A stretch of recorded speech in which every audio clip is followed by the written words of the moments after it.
If you look for a workout on YouTube, then you'll find there's no shortage of content available to help out.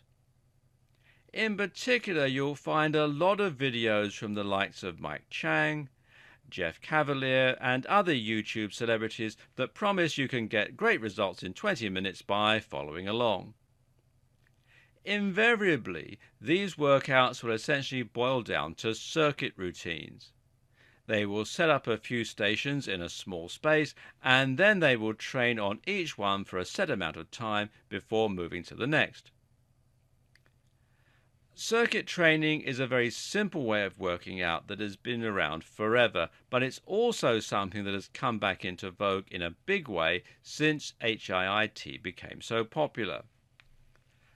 That's partly due to their similarities, and with a renewed understanding of what makes HIIT so effective, we're keen to apply these same ideas to other types of workout.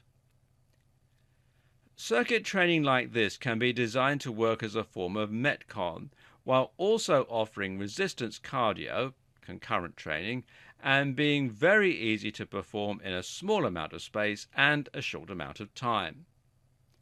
But just because circuit training has the potential to be highly effective, that doesn't mean that it always is. In fact, circuit training can very often be a waste of time, especially if you watch the wrong channel. Not all of six-pack shortcuts workouts are that well thought out, for example. There is an art to designing the perfect circuit, and getting this right will depend partly on your goals. The first thing to consider before you begin your circuit plan is exactly what it is you hope to achieve through it. As you're watching a video on HIIT, chances are that you want to burn calories and lose fat in a short amount of time, and essentially turn this into a form of HIIT or MetCon. The problem is, a lot of circuits just don't offer enough of a challenge to your cardiovascular system for you to accomplish this. If your workout is made up of sit-ups, stretches, and pulling against towels, which is a waste of time in case you've discovered these workouts on YouTube, you won't be depleting your glucose or increasing your heart rate sufficiently to see results. Instead, look for exercises that will provide a high enough intensity to get your heart rate to reach MHR. Remember, this is the whole purpose of an HIIT workout, so if it's not happening, you're not really doing HIIT. Bodyweight lunges are not intensive unless you are in particularly bad shape, so instead try high knees, tuck jumps, and kettlebell swings. Remember that you can also increase your challenge by performing concurrent training. Kettlebell swings provide a great example of this, but so too can various other challenges, like weighted pull-ups or muscle-ups. On the other end of the spectrum are those routines that are too challenging. While you might not like the idea of backing down from a workout, it's important to recognize that some routines are simply an invitation for injury. Chief amongst these are any routines that involve exhausting your cardiovascular system and then switching immediately to compound lifts with heavy weights. Do not exhaust yourself and then perform the muscle up. The same goes for squats or deadlifts. These movements should go at the start of the circuit if you choose to include them, and you should use a light-ish weight to avoid injury.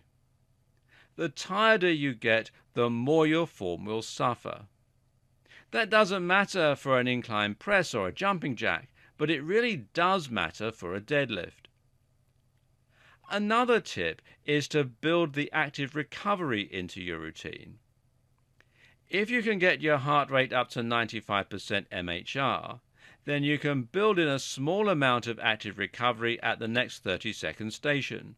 For example, you can perform tuck jumps followed by plank, or muscle-ups followed by light skipping.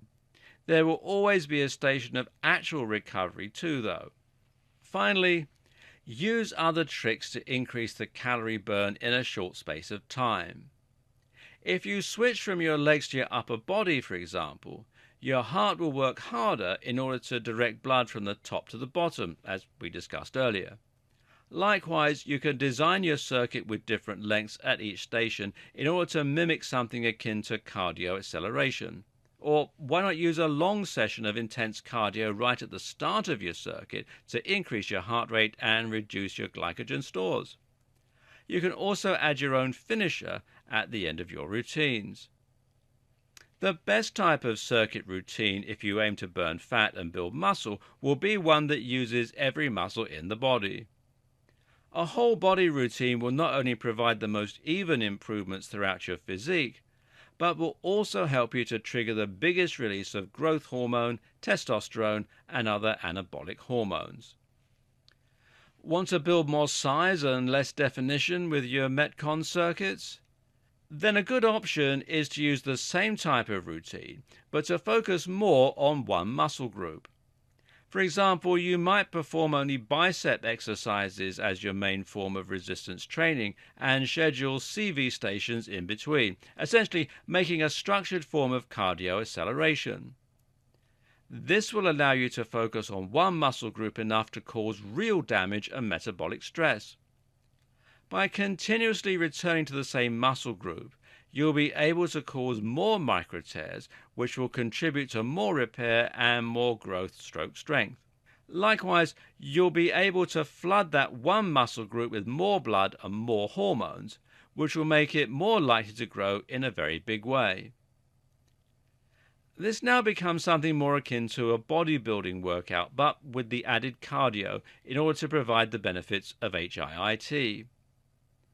If you don't have time to focus each session on a different muscle group, then consider using a push-pull routine instead and switching between pushing movements and pulling movements to train the muscles.